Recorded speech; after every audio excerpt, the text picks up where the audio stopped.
So today I want to talk about a game that most of you have probably never heard of. It's called Deathgarden, and I can finally talk about the trip I went on to Montreal because the embargo lifted yesterday. When people say that game is dead, it can mean any number of things. I remember a couple years ago when people would say The Division is dead every single day, but there were thousands of concurrent players, so depending on your definition of a dead game, it was either true or laughably false. Deathgarden was an actual dead game. By any and all metrics, the game was completely gone mere weeks after launch. And I mean literally 0 players online most of the time, not even enough to get a single match going. Now, I won't claim to be an expert on the original version, but for whatever reason, a PR firm reached out to me on behalf of Behavior Interactive to set up a studio meeting. Normally, I wouldn't accept this type of offer at all. It's a pretty common thing, actually. Some game or studio offers to fly you out, pay for your trip, and you go home to sing their praises. But this seemed slightly different. To explain, I want to read a paragraph from the original email. Quote, "We are talking about a struggling Behavior Interactive game that launched into early access but has completely lost player interest. The personal stories we want to tell you about this project are the kinds of stories that often raise red flags for traditional publicists and comms folks. That being said, we do have high confidence that if we can confirm your and Upper Echelon Gamers' interest, it will be worth your time and effort and offer a unique glimpse into the struggles that go into not only building a unique multiplayer experience, but also trying to fix the initial pitfalls of that experience." End quote. The line that really got me was the kinds of stories that often raise red flags for traditional publicists and comms folks. That really got me interested, because it showed that they had clearly evaluated the channel and chosen it for a reason. Not simply sent out an email to like 10 or 20 of the biggest YouTubers out there and then hoped to basically bribe them into spiking their profits. So with this in mind, I agreed to the event. I spent a few extra days in Montreal seeing a couple people that I used to know, made a whole trip out of it, and then I came home.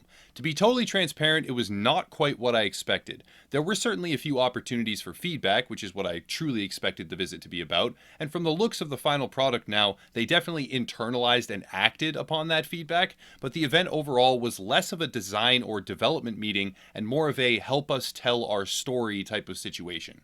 I really don't think that they were operating under the expectation that I would come home and sing their praises simply because they flew me out for the trip. If they were expecting that, then joke's on them. But what I will do is tell the story of death and rebirth, because the transformation that Deathgarden has undergone is truly monumental.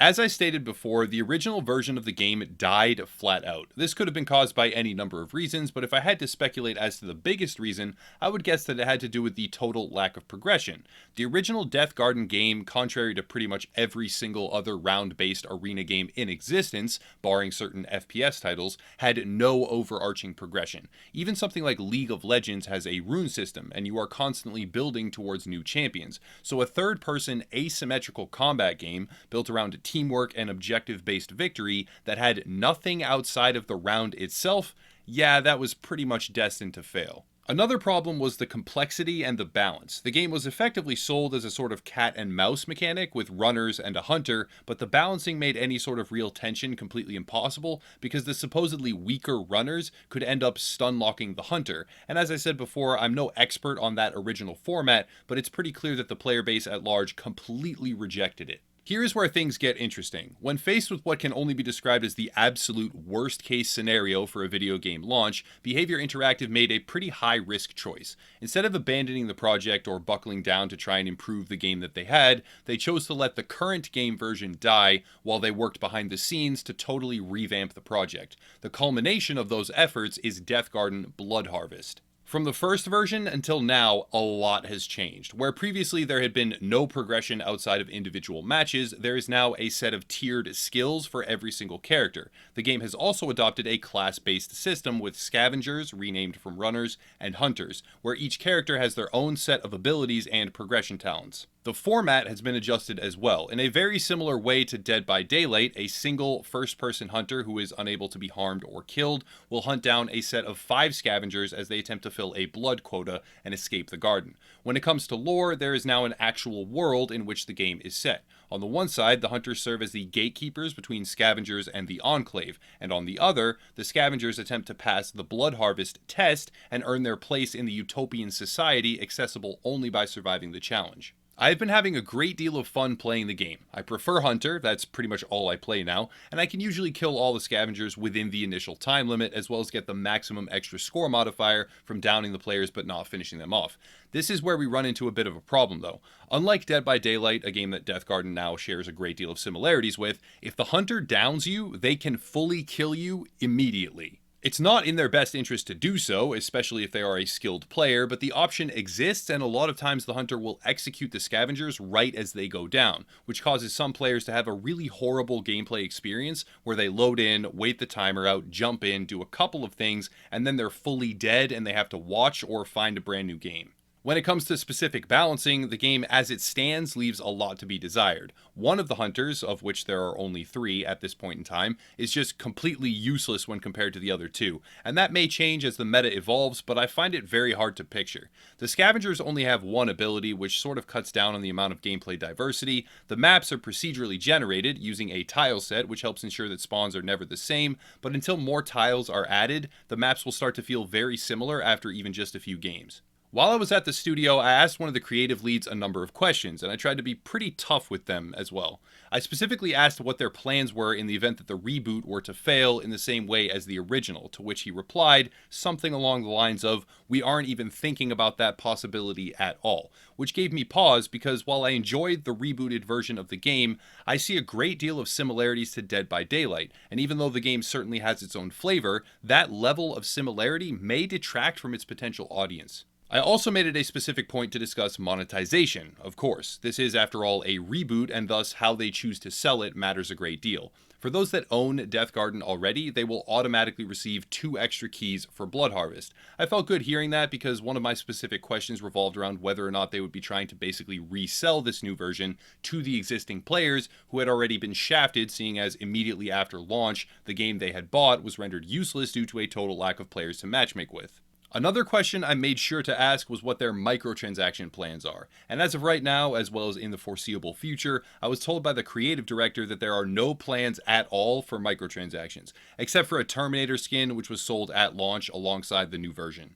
As it stands, Deathgarden Bloodharvest is $15. It's on sale for this current weekend at a price of $10, and having really sunk my teeth in and experienced what the game has to offer, I can say that for $10 or $15, it's pretty accurately priced. It's decently optimized, the frantic gameplay has some good moments, and when directly compared to many of the $60 games out there nowadays, for a quarter, even a sixth of the price, Deathgarden is making every effort to rebuild player trust and attempt to right the ship. One final area I made sure to cover was studio morale. It can't be easy launching a game and watching it die a cold, painful death right in front of your eyes. It must be even more difficult when that game consumed dozens, hundreds, even thousands of hours of your time to make it.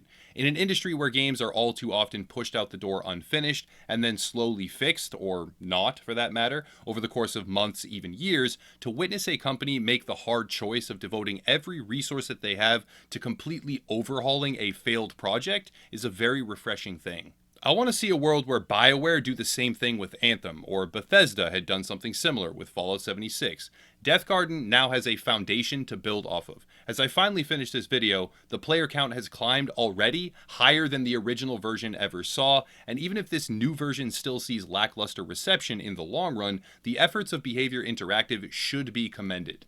Deathgarden's new face has a high skill ceiling, some heart-pumping chases, and the option to be rewarded for your individual efforts and dedication.